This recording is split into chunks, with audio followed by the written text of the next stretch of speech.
신약 성경 306면 갈라디아서 4장 4절에서 7절 말씀입니다. 교독합니다. 제가 먼저 4장 4절을 읽습니다. 때가 차매 하나님이 그 아들을 보내사 여자에게서 나게 하시고 율법 아래에 나게 하신 것은 율법 아래에 있는 자들을 속량하시고 우리로 아들의 명분을 얻게 하려 하시니라.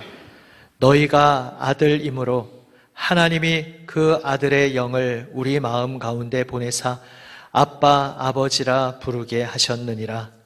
그러므로 내가 이후로는 종이 아니요 아들이니 아들이면 하나님으로 말미암아 유업을 받을 자니라.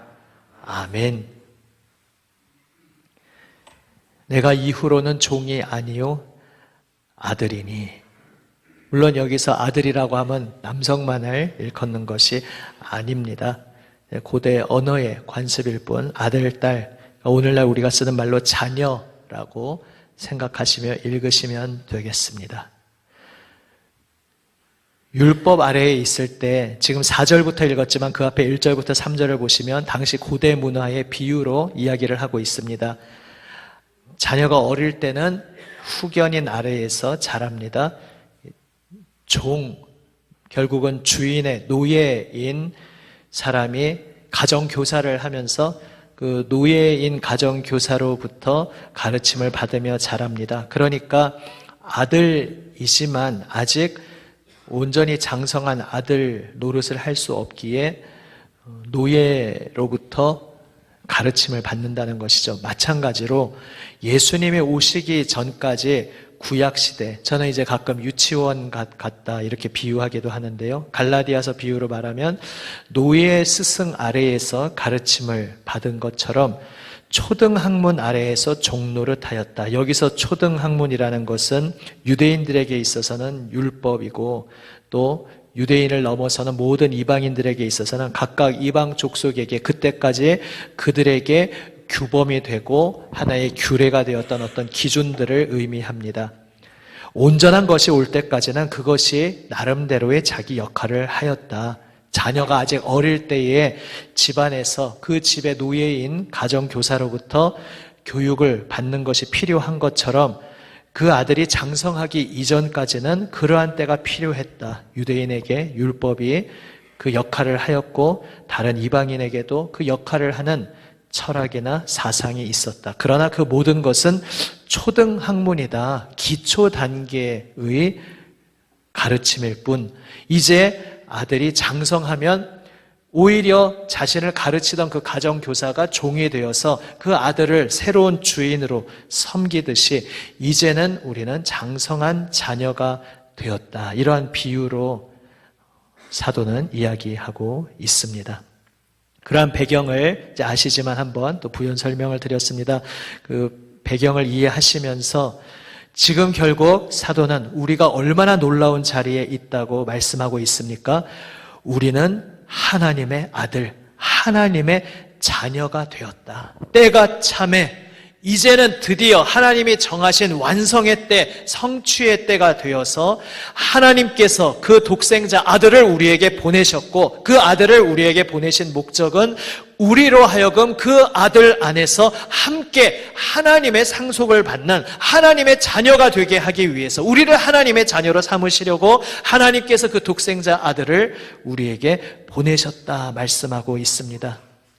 율법 아래에 나게 하셨다. 이 말 아래에 다 생략했지만 십자가의 죽음까지 다 포함하고 있는 것입니다. 독생자가 오셔서 우리와 같이 율법 아래에 있는 그러한 유대인의 존재로 오셨지만은 그분은 사실 만유의 주님이시고 그분이 우리를 위해 십자가에서 생명내어 주심으로써 이제 우리를 그 율법에서 속량하셨다. 이제 우리는 율법 아래에 초등학문의 그 가정교사의 지배하에 있는 존재가 아니고 이제는 장성한 자녀의 명분을 얻게 되었다 말씀하고 있습니다. 그리고 그렇게 되었기에 자녀가 되었기에 그 아들의 영을 우리 가운데 보내셨다. 바로 우리가 예수 그리스도를 믿을 때 우리에게 성령을 보내신 사건이 무엇이냐 하면은 아들의 영을 보내심으로써 이제 자녀의 명분을 얻은 우리가 자녀의 마음을 품고 자녀로서 장성한 삶을 살 수 있도록 하기 위해서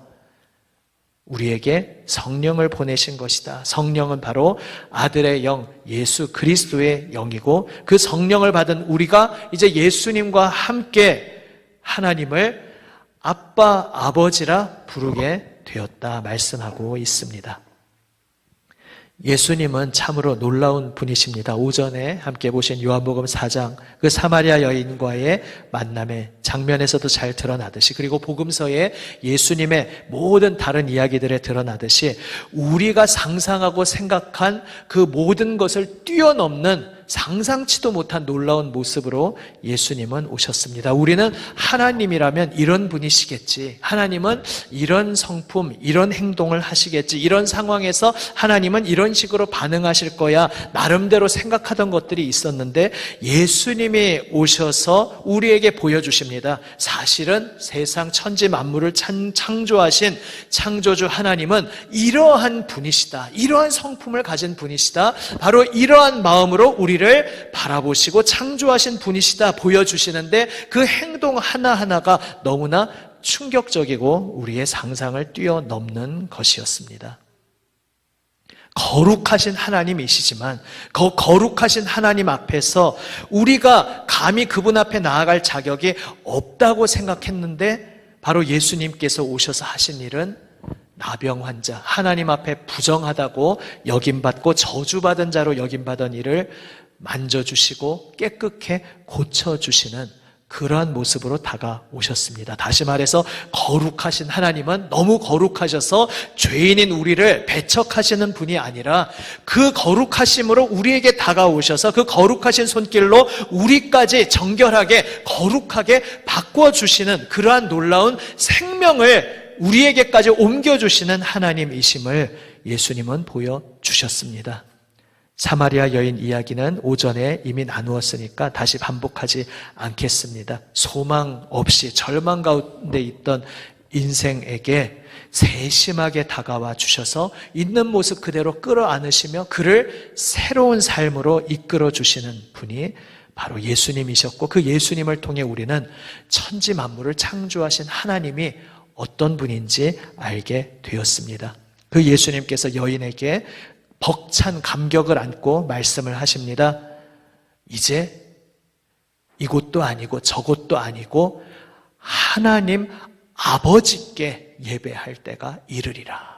그때는 아직 하나님을 감히 아버지라 부르지 못하던 시대였습니다. 그런데 이제 하나님께서 먼저 은혜로 우리에게 다가와 주셔서 우리를 자녀 삼아 주셨다는 말씀입니다. 바로 그 동일한 놀라운 축복의 말씀이 오늘 이 갈라디아서 4장에도 있습니다. 그 영을 우리에게 보내어 주시기를 기뻐하신 하나님, 기꺼이 그 온몸을 던져서 우리 가운데 찾아와 주시기를 기뻐하신 하나님, 내가 너와 함께 하겠다, 내가 너와 함께 살겠다, 내가 너를 끌어안고 너와 함께 걸어가겠다 말씀하십니다.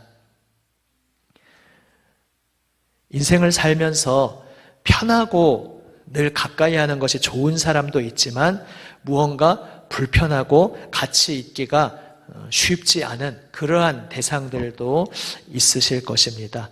더군다나 그런 대상은 보통 어디 멀리 있는 관계없는 사람이 아니라 바로 나와 아주 가까운 그러한 사람일 수도 있습니다. 무언가 함께 있으면 불편하고 고통스럽고 마음이 어지럽고 복잡해지는 그러한 관계들이 우리에게 있습니다. 오늘은 그것 자체를 지금 다루는 이야기는 아니고요. 하나의 비유로서 생각을 해봅니다.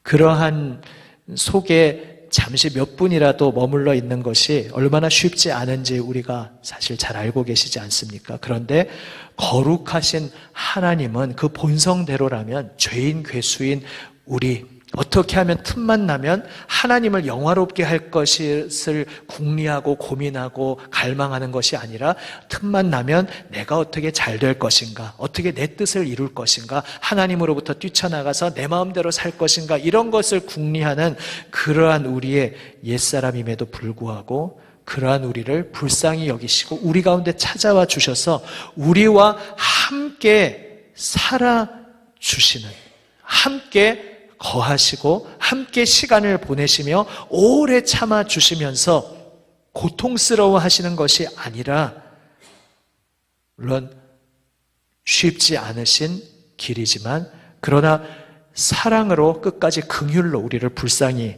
여기시고 끌어안아 주시는 그 하나님을 우리는 만나게 되었습니다. 우리가 복음서를 통해 만나게 되는 예수님은 바로 그러한 분이십니다. 오히려 우리끼리는 서로 편을 가르고 밀쳐내면서 내가 너 같은 것과는 상종하지 못하겠다, 내가 너와는 더 이상 대화를 섞고 싶지 않다, 내가 너와는 함께 살고 싶지 않다, 우리는 그렇게 서로 갈라지지만 내가 무언가 더 잘났다는 듯이 나의 의로움으로 다른 사람을 밀쳐내지만, 그러나 그러한 우리들에게 변함없는 신실함으로 다가오시는 분이 바로 우리 하나님이십니다. 하나님을 아빠, 아버지라 부르게 하셨다라는 것이 그래서 참 의미심장합니다. 내가 너무너무 꼴보기 싫은 사람인데, 그래 내가 뭐 원수지고 척지고 살아봐야 내 마음도 불편한데 그냥 좋은 게 좋은 건데 화해를 하자라고 화해의 모양새를 낼 수는 있습니다. 하지만 그를 진정으로 내 자녀, 내 가족으로 기꺼이 내 호적에 집어넣는다? 이것은 또 다른 문제입니다. 내가 저 사람이 연약하고 어렵고 힘들어하니까 내가 좀 이따금씩 도와주어야겠다, 뭐 이런 마음을 가질 수는 있습니다. 그러나 그를 내 집안에 불러들이고 그와 함께 가족이 되고 그와 함께 살겠다, 이것은 또 다른 차원의 문제입니다. 그런데 하나님께서 우리를 향하여 얼마나 깊은 사랑을 가지고 계시는지, 그 아들의 영을 우리에게 보내사 그분 자신이 우리 속으로 뛰어들어 오셔서 우리로 하여금 하나님을 아빠, 아버지라 부르게 하셨습니다. 우리를 하나님의 가족으로 그 품에 안아주시고 우리를 향하여 너는 내 사랑하는 아들이다, 내 사랑하는 딸이다, 너는 나의 모든 것이다, 내가 너와 함께 살고 내가 너와 함께하며 너를 내 마음 깊숙이 마음 중심에 집어넣고 받아들이기를 내가 기뻐한다 말씀하시는 분이 바로 우리 하나님이십니다. 개역 개정으로 번역되면서 잘된 번역 중에 하나가 바로 이 4장 6절의 번역입니다. 예전에는 기억하시듯이 아바 아버지였는데요. 그 아바가 아람어죠. 예수님 시대에 그 유대인들이 실제로 쓰고 있던 히브리어 사촌쯤 되는 단어인데, 바로 그 아바가 무엇이냐 하면은 발음도 비슷하죠. 우리 민족이 아빠라고 쓰는 말과 거의 정확히 일치하는 단어입니다. 어린 자녀가 아버지를 부를 때에 친근하게 격의 없이 부르는 표현이 바로 아바입니다. 발음도 가운데 그 철자가 두 개가 우리말로 치면 비읍이 두 개 겹치는 거니까 좀 우리 한국식으로 읽으면 역시 아빠라고 읽을 수 있습니다. 아빠, 아바. 우리는 이제 어떤 놀라운 자리로 부름 받았습니까? 하나님 품에 그저 두 팔 벌리고 나에게 나오라 부르시는 그 하나님 품에 아빠라고 부르며, 나의 사랑하는 아빠라고 부르며 그 품에 뛰어들 수 있는 그러한 놀라운 자리로 우리는 부름받았습니다. 바로 예수님께서 사마리아 여인에게 하신 말씀, 그 여인을 통해 우리 모두에게 하신 그 말씀이 바로 이것입니다. 때가 오고 있다. 그 때가 이미 왔다. 이제 아버지께 예배할 때가 왔다. 아버지께 예배할 때가 되었다. 바로 무엇입니까? 인간의 모든 허황된 의식들, 나를 허황되게 부풀리고 뭔가 남에게 잘 보여야 되는 것으로 가면을 쓰고 나를 감추고 끊임없이 그렇게 나를 채찍질하던 그런 모든 것들을, 거짓된 것들을 다 내려놓고 내 있는 모습 그대로 하나님께 나와도 괜찮다. 하나님께서 나를 위해 독생자 내어주시고 그 독생자의 피 흘려주시기까지 나를 사랑하시는데, 나를 내 어떤 모습을 보고서 받아들여주지 못하시겠느냐. 나를 있는 그대로 그분의 아들, 딸로 기뻐하며 끌어안으시는 분이 바로 우리 하나님이시다. 주님께서 우리에게 말씀하고 계십니다. 갈라디아서를 그래서 처음 여는 서두에서 이렇게 말씀하고 있습니다. 우리의 아빠 되시는 하나님께서 우리에게 얼마나 놀라운 일을 행하셨습니까? 바로 갈라디아서 1장 4절 5절 말씀인데요. 혹시 찾으신 분은 함께 읽으시고요. 아니면은 귀로 잘 들어보십시오. 갈라디아서 1장 4절 5절 한 목소리로 함께 읽습니다. 그리스도께서 하나님 곧 우리 아버지의 뜻을 따라 이 악한 세대에서 우리를 건지시려고 우리 죄를 대속하기 위하여 자기 몸을 주셨으니 영광이 그에게 세세토록 있을지어다. 아멘. 그리스도께서 하나님 곧 우리 아버지의 뜻을 따라, 이 말을 뒤집어서 풀어서 번역하면 무슨 이야기입니까? 그리스도께서 오셨는데 그리스도께서 이 악한 세대에서 우리를 건져주시려고 우리를 불쌍히 여기시며 우리에게 오셔서 우리 죄를 대속하기 위해 자기 몸을 주시기까지, 십자가에 못 박혀 죽으시기까지, 십자가에서 피 흘리시기까지 그 생명을 내어 주셨는데 그것이 무엇을 따라 행하신 것인가? 하나님 곧 우리 아버지의 뜻을 따라, 우리 아버지 하나님께서 이처럼 우리를 사랑하셨다는 것입니다. 바로 요한복음 3장 16절 말씀처럼 하나님이 세상을 이처럼 사랑하사, 바로 그 세상을은 누굽니까? 바로 여러분 자신인 것이죠. 하나님이 한번 가슴에 손을 얹고 이렇게 한번 고백해 보실까요? 세상을에 자기 이름을 넣어서 한번 해보시겠습니다. 자, 저는 그냥 하나님이 세상을 이처럼 사랑하사 할 때, 제가 한 토막씩 끊어서 할 때 여러분도 따라서 하시는데 세상을에 이름을 넣어서 해보십시오. 하나님이 세상을 이처럼 사랑하사, 하나님이 세상을 이처럼 사랑하사 독생자를 주셨으니 이는 그를 믿는 아무개마다, 이는 그를 믿는, 이름 넣으셨죠? 아무개가 이렇게 하셔도 됩니다. 멸망하지 않고 영생을 얻게 하려 하심이라. 영생을 얻게 하려 하심이라. 아멘. 예, 손 내리셔도 좋습니다. 바로 이것이 우리가 받은 놀라운 은혜입니다. 그리고 그 은혜를 입은 우리는 어떠한 삶으로 부름받고 있습니까? 또한 잘 아시는 갈라디아서 2장 20절 말씀입니다. 마지막으로 함께 읽습니다. 갈라디아서 2장 20절 찾으신 분은 함께 읽고 아닌 분은 귀로 잘 들으십시오. 갈라디아서 2장 20절 읽습니다. 내가 그리스도와 함께 십자가에 못 박혔나니 그런즉 이제는 내가 사는 것이 아니요 오직 내 안에 그리스도께서 사시는 것이라. 이제 내가 육체 가운데 사는 것은 나를 사랑하사 나를 위하여 자기 자신을 버리신 하나님의 아들을 믿는 믿음 안에서 사는 것이라. 아멘.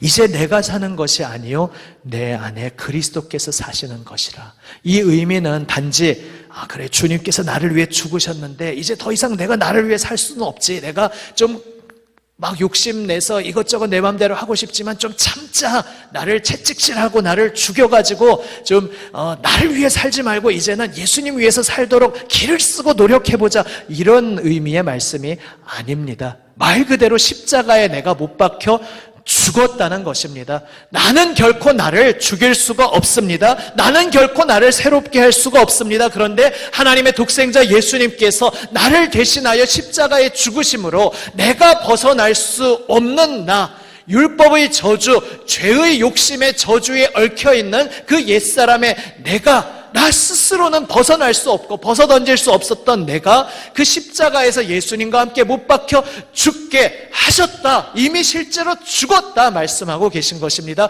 그렇기 때문에 내 그 옛사람, 욕심, 죄악으로 똘똘 뭉친 그 옛사람 예수님께서 끌어안고 십자가에서 함께 죽으심으로 인하여, 그리고 이제 예수님께서 부활하심으로 인하여 나는 완전히 새로운 존재로 태어났다. 내 안에 실제로 예수님이 지금 살아 계신다. 그러니 더 이상 이제는 이미 죽어버린 옛사람의 환청에 시달리며 그 옛사람의 습관에 귀 기울이며 옛사람 욕심대로 살지 말고 이미 내 안에 살아계신 예수님께 나를 온전히 맡겨라. 예수님께서 나에게 말씀하고 계시는 그 음성에 귀 기울이고 예수님이 사랑하시는 그 사랑을 배우고 예수님께서 품으신 그 마음을 나도 품고 그분께 물들어가며 그분과 함께 살아가는 삶. 내 안에 성령께서 오셔서 예수님과 함께 하나님을 아버지라고 부르는 삶. 뒤에 나오는 성령의 열매 말씀에서 나오듯이 예수님과 함께 하나님을 아버지라 부르며 그래서 예수님과 함께 정말로 참된 진실된 열매를 맺는 그 삶을 살아가자. 주님께서 우리를 부르고 계십니다. 오늘 오전에 본 말씀, 이제 아버지께 예배할 때가 이르렀다. 바로 이 말씀을 이 한 주간 그 의미를 깊이 묵상해 보시기를 바랍니다. 오늘은 따로 대화하는 시간을 드리지 않았습니다. 주보 안쪽에 보시면은 하나님을 예배하는 기쁨을 누린 경험을 나누어 봅시다. 이런 질문이 있는데요. 구역 모임에서 나중에 이 질문에 대해서 나누시면서 한번 이야기 나눠보시면 좋겠습니다. 혹은 가정 안에서 또 내 일터에서 믿음으로 대화할 수 있는 분, 내 또 교회에서 주중에 만나셨을 때 함께 자리하셨을 때 이 질문으로 함께 나누시면서 그래 하나님을 예배할 때 이렇게 내가 기쁘고 행복했었지 그것을 누린 경험을 한번 나누어 보시기 바랍니다. 그리고 그 경험 가운데 우리가 공통적으로 느끼는 것은 바로 하나님이 이렇게 나한테 잘해주셔서 참 기쁘다. 그냥 단순히 이거에 그치는 게 아니라 오히려 나도 어떻게 할 수 없었던 저주받은 내 존재가 예수님과 함께 죽었고 그래서 예수님 안에서 내가 새로운 존재가 되어서 예수님 손 함께 잡고 하나님을 아버지라 부를 수 있게 된 것. 그 넘치는 아버지의 사랑을 내가 받고 있는 것. 그래서 아버지께서 오늘도 내 삶을 빚으시며 새롭게 하시고 있다는 그 감격을 누리고 있기에 우리가 예배의 기쁨을 누렸던 것이라는 그 공통점을 아마 발견하게 될 것입니다. 이 한 주간 살아가면서도 나의 아버지 되시는 하나님을 기억하시기를 바랍니다. 여전히 우리 삶에 무거운 짐들이 있습니다. 날 밝으면 당장 내일부터 아니 가깝게 바로 오늘 이후의 시간부터 이거는 어떻게 해야 되나? 이거는 어떻게 풀어가야 하나? 이 한 주간을 내가 어떻게 살아가야 하나? 많은 무거운 짐들이 우리 앞에 있지만 그 모든 것은 엄연한 현실이지만 그걸 도망치고 외면한다고 해결될 일이 아니지만 그 모든 것 위에 더 크고 놀라운 현실, 하나님이 우리의 아버지 되신다는 사실. 그 하나님께서 우리를 저주받은 죄의 옛 존재에서 사슬에서 풀어주셨고 이제는 예수님이 내 안에 살아계시며 하나님 기뻐하시는 열매를 맺으며 살게 하셨다는 그 사실을 붙잡고 어떠한 삶의 곤고함 가운데에서도 아빠 하나님, 아빠 부르며 기도하시기를 바랍니다. 혹시 이 중에 그동안 기도하면서 그래도 하나님을 하나님이라고 부르지만 차마 아버지라고 부르기는 좀 하셨던 분이나 우리 육신의 아버지의 이미지 때문에 그걸 또 힘들어하는 경우들도 있으시더라고요. 그 상의 영향을 받는 게 아니라 육신의 아버지들은 다 연약한 존재이지만 그러나 나의 궁극적인 나의 아버지는 선하시고 진실하신 나의 하나님이십니다. 그러한 고백으로 아버지라고 불러보시고 또 아버지라고 기도하셨던 분들도 이번 주간에는 한번 아빠, 나의 아빠 하나님 이렇게 한번 부르며 기도해 보시기를 바랍니다. 아빠라고 부르며 하나님 품에 어린아이같이 뛰어들고 내 모든 것을 정말 내가 기도한다고 하면서도 오전에 나누었던 것처럼 온전히 빗장을 열어서 다 꺼내놓지 못하고 이거는 내가 감당할 수 없어서 저 깊은 곳에 묻어두었던 것들도 다 이제 활짝 열어 제치고 두려워하지 말고 내가 그걸 통제하고 해결해야 되는 것이 아닙니다. 그저 아빠 손에 아빠 하고 다 열어 젖히고 다 보여드리고 내어드림 속에 하나님께서 아빠 하나님께서 어떻게 그 기도에 응답하시는지 체험하는 우리 모두가 되시기를 바랍니다. 다양한 영역이 있을 수 있습니다. 이를테면 여기 믿음의 부부로 가시는 분도 있고 아직 안타깝게도 믿음으로 공감하지 못하고 가시는 경우도 있지만은 믿음으로 공감하지 못하는 경우에도 많은 어려움이 있고 또 같이 교회는 나오지만 그 속에서도 아직 온전한 믿음으로 통하지 못해서 또 힘겨운 경우도 있으시고 심지어 둘 다 진실되게 예수님을 믿는데도 서로의 어떤 입장 차이 때문에 또 마음이 힘겹고 티격태격하는 경우도 있습니다. 그런데 그런 것들의 어떤 일정 부분은 이거 뭐 자꾸 붉어지고 자꾸 해봐야 내 마음만 피곤하고 내가 뭐 이 사람하고 이것 가지고 더 이상 씨름은 못하겠다 하고 저 마음 깊은 곳에 빗장을 걸어 잠그고 묻어버린 것이 있을 수 있습니다. 부부관계를 예를 들었지만 다른 모든 가족관계도 마찬가지입니다. 내 일터나 내 모든 삶의 자리에서 만나는 모든 인간관계도 마찬가지입니다. 내가 그걸 끄집어내서 그 사람과 가지고 씨름하면서 티격태격하는 것은 아무 해결 정답이 영원히 없을 수 있습니다. 그러나 우리는 그것을 아빠 하나님께 가지고 나아갈 수는 있습니다. 우리는 그동안 어쩌면 기도하면서 하나님 저가 사랑하게 해 주십시오, 아니면 하나님 저 사람을 변화시켜 주십시오, 이렇게 원론적으로 인간관계의 어려움에 대해서 하나님 앞에 토로하고 기도했을 수 있습니다. 하지만 정말로 내 마음을 결정적으로 힘을 빠지게 하고 너무 근심에 사로잡히게 하고 너무 감당할 수 없어서 내가 깊이 묻어두었던 것들이 있을 수 있습니다.